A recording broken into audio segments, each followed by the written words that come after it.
Hello, my name is Daryl. Welcome to the training for work management in Oracle Utilities Work and Asset Cloud Service. In this session, we talk about the Timekeeper and Timesheet quick entry portals in work management. For the capabilities covered in this training, we'll give an overview, followed by more detail to explain how you can use them and what business value they bring. Then we'll walk you through a demonstration. Next, we'll explain what you need to consider before enabling these features in your business and what you need to know to set them up. The use of the Timekeeper portal is optional, as the employee supervisor access functionality has not changed with respect to users that can see, create, and update timesheets for themselves or employees they supervise. Users with payroll authority, the unrestricted timesheet search application service, do not need to have a timekeeper record as their authority supersedes the employee, supervisor, and timekeeper roles. The Timekeeper portal supports the creation of a role with a user assigned to that role. The user can be revised as to accommodate personnel changes. Employees that the supervisor is currently or could be responsible for creation or update of timesheet records are listed. This portal is supplemental to the authority granted by the employee portal and supervisor field on the employee portal. The benefits of the Timekeeper portal are: it supports granting access to timesheets to users that are not part of the employee supervisor hierarchy without having to grant full payroll access. This functionality is role-based, so minimal revisions are required when personnel changes. The access can be removed by simply deactivating the record. This role does not need to be configured to utilize the full timesheet or timesheet quick entry portal functionality. The Timesheet Quick Entry portal provides a more tabular and efficient way to create timesheet detail records. Any user with the appropriate security can create records with this portal. The employees that the user can create records for is governed by the employee supervisor hierarchy. If the user has been configured as a timekeeper, they will have additional access. Users with payroll authority, the unrestricted timesheet search application service, can create records for any employee. Timesheet detail records can be created against any configured charge type. Designate that time as regular or overtime with appropriate crew shift type or labor earning type salary increases. Timesheet detail rows can be copied, allowing the user to change the appropriate data elements without having to re-enter the common elements. The whole Timesheet Quick Entry record can be duplicated to further reduce duplication of data entry. The benefits of the Timesheet Quick Entry portal are: tabular data entry improves efficiency and reduces the time required to create timesheet detail records. Multiple timesheet details records can be created on one screen, reducing the time required to create timesheet detail records further. Each row is a timesheet detail record and can be duplicated so appropriate revisions can be made for a different user, craft, date, or charge against, reducing the time required to create timesheet detail records further.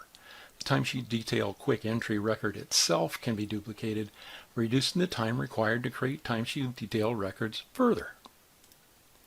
This demonstration shows you how you can use the Timekeeper and Timesheet Quick Entry portals to enhance your business. Before we get into the Timekeeper functionality, let's look at the current functionality on who can create timesheets. Note that I'm logged in as Barry DiMartini. So we'll navigate to the Timesheet Record Creation portal.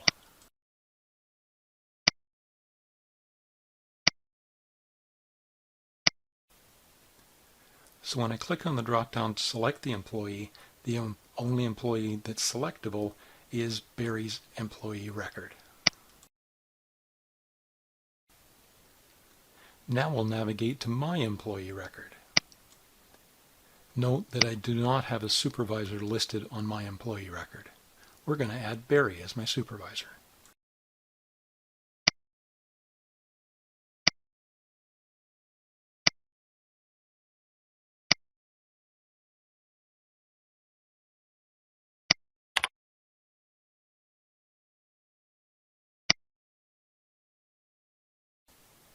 So now that we've added Barry as my supervisor, let's go and look how Barry's ability to create timesheets has changed.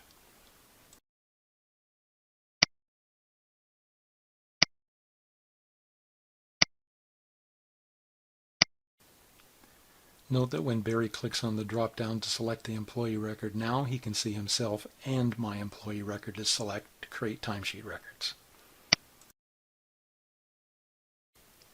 So let's take the employee-supervisor hierarchy one step further, and let's go and add myself as a supervisor on Kim's employee record.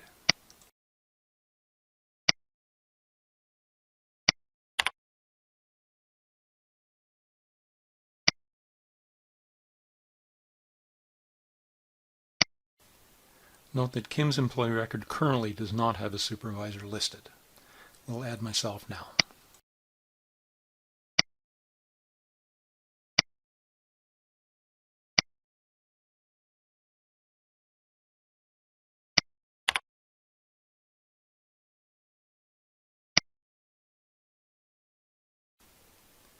So now that I'm listed as Kim's supervisor and Barry is listed as my supervisor, let's go see how many timesheet records Barry can create now.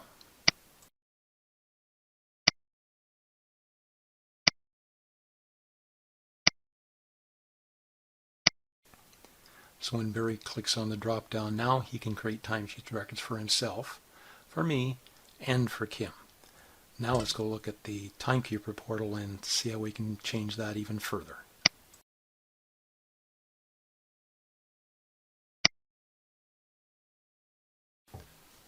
So now we'll navigate to the Timekeeper portal. It's under the Admin menu. And we'll click on T, Timekeeper, and then Search.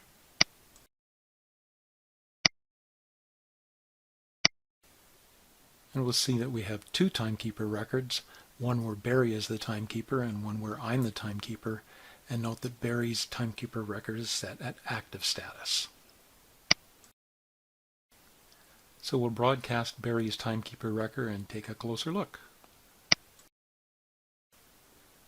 We'll just collapse this upper zone and give you a little bit more view of the actual timekeeper record. As I mentioned previously, this record is at active status. The record can be deactivated any time to remove the timekeeper authority, and it would revert back to the employee-supervisor hierarchy. So Barry is the current user identified as this timekeeper, and that could be changed if personnel changes. This record is the maintenance timekeeper role. We'll scroll down and you can see that we've listed all the employees that have a maintenance technician type craft assigned to their employee record.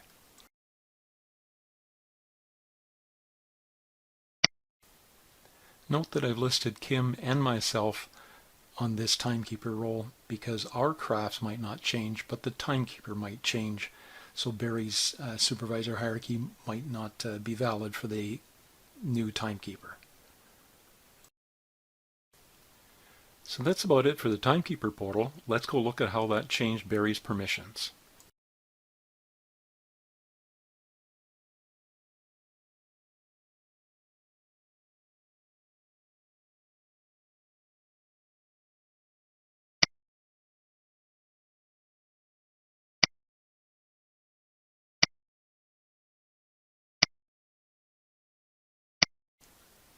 So now that Barry's user is an active timekeeper, when he clicks on the drop-down to create timesheets, as you can see, all the employees from the timekeeper role, as well as all the employees that Barry is a supervisor and within the supervisor hierarchy are listed, and he can create timesheets against them.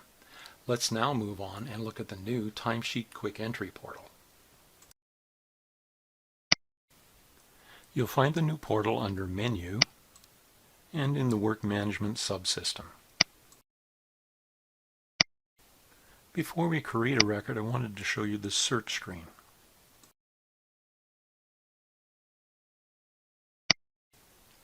Note that you can only search for records that you have created yourself, as in the logged in user. Also there's status and of course date fields you can search by. So let's go and create a record. We'll click on the Add button. So remembering that Barry's a timekeeper, when he clicks on the drop-down, he can see all of the employees from his timekeeper record and employees that he's the supervisor or within his supervisor hierarchy. He can select one of those records, and remembering because it's a drop-down, he can type the first letter of the last name of the employee, and the application will scroll to the first record with that letter. So let's create a timesheet detail record for Barry. We'll click on Barry's name.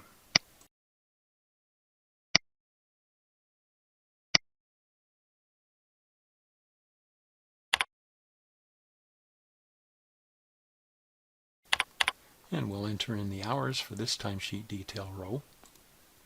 Let's scroll over a little bit. And here we find the work order field where we can type in the work order number and then tab out. You might have noticed that when we tabbed out of the work order field, the activity field that used to be a search field is now a drop down, and you can select any activity from that work order instead of searching for it. We'll scroll over a bit more to some fields that you might or might not utilize. Here we find drop-down fields for the crew shift type and labor earning type, keeping in mind that if your utility does not use those fields, you are done with that row and you can go and create another one.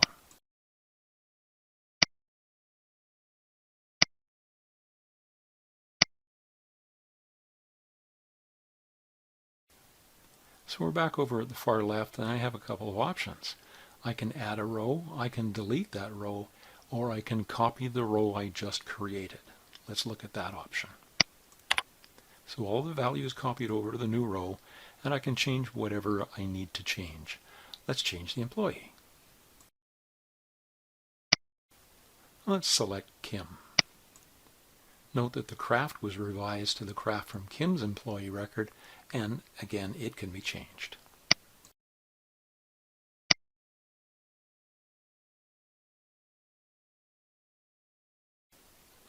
We'll leave everything else as it defaulted from Barry's timesheet row, and we'll just go and clear out the labor earning type.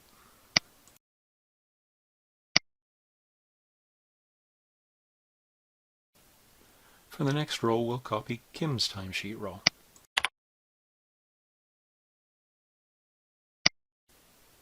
And change the employee to me. Again, noting that the craft changed to my craft from my employee record. We'll change the date to the 20th.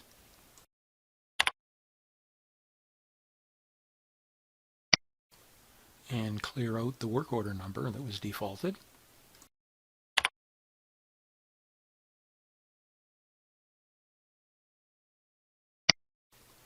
And clear out the activity that was defaulted. And we'll search for and select a new activity.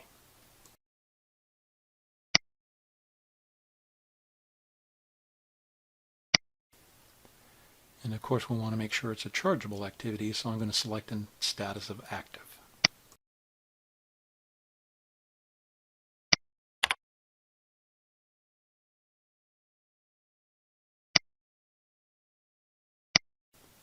Let's leave everything else as defaulted, and we'll go and create a new row. This time, instead of copying from a previous row, we're going to create a new row from scratch. We'll select another employee from the drop-down, leave the date as defaulted, and enter in our hours.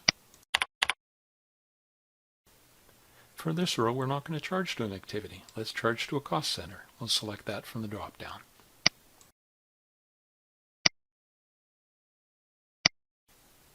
And instead of regular time for this row, we're going to charge overtime.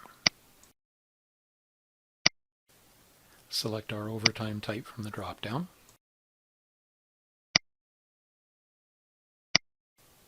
And we'll scroll over to the cost center field where I can search for the cost center if I don't know it, or I can manually type in the cost center and tab out of the field, and it'll validate the cost center.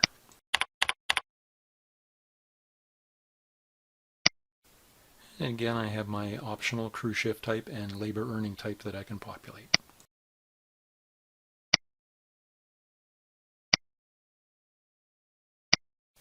Let's add another row. Select another employee. Enter in the hours. And this time we're going to charge to a work function.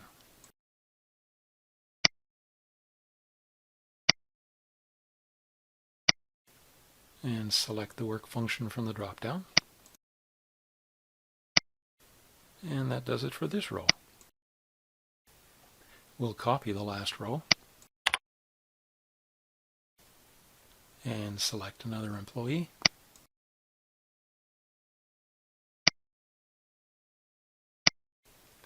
And this time we're going to charge to leave.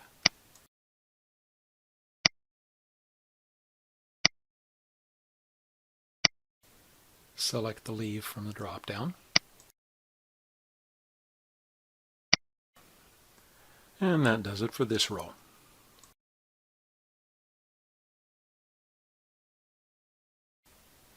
We'll add another row and select another employee.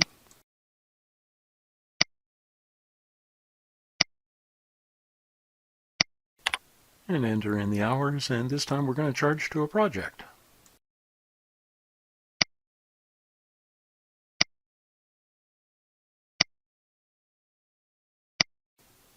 In the project field, I can type in the project number and hit enter and it'll return the project ID, or I can search for a project. Let's go and do a search.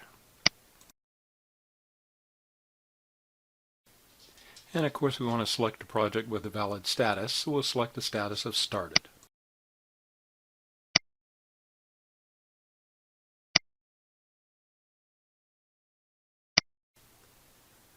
So that does it for this row. Actually does it for the whole timesheet quick entry. So let's go and save the record, realizing that you've now created 7 rows and you haven't had to hit save until now.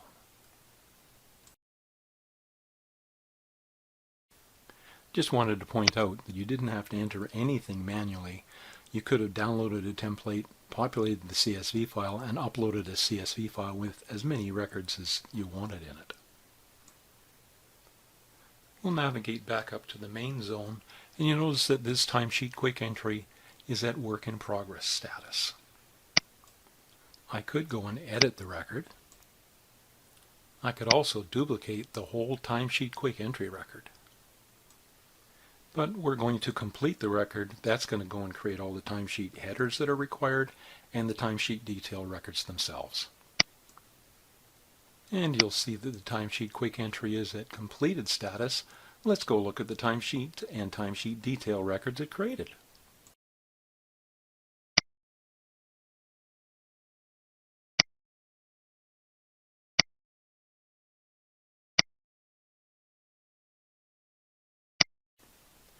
And we'll search for various timesheets at created status that were created today.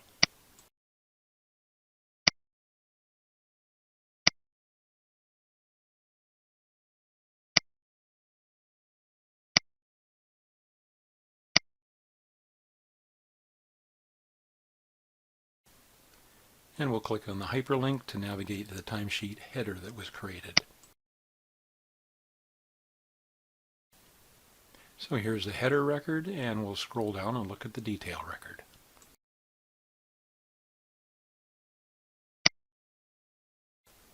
Here's the timesheet detail record charged against the activity, and we'll click and go back to the header so we can submit it for approval. So that does it for the demo portion of this presentation. Let's go back and look at a few more slides. In this section, we provide implementation considerations and setup instructions for the enhancements covered. The Timekeeper portal.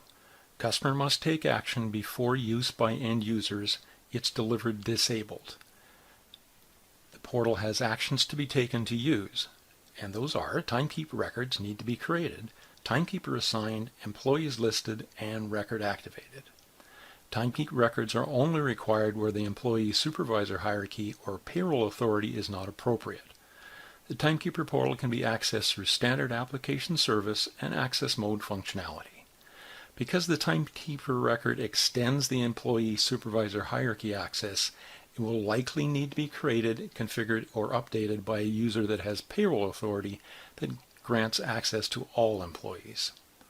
Should a timekeeper record be created or updated by a user with less than payroll authority, that user would only have access within their own employee supervisor hierarchy or current timekeeper role authority.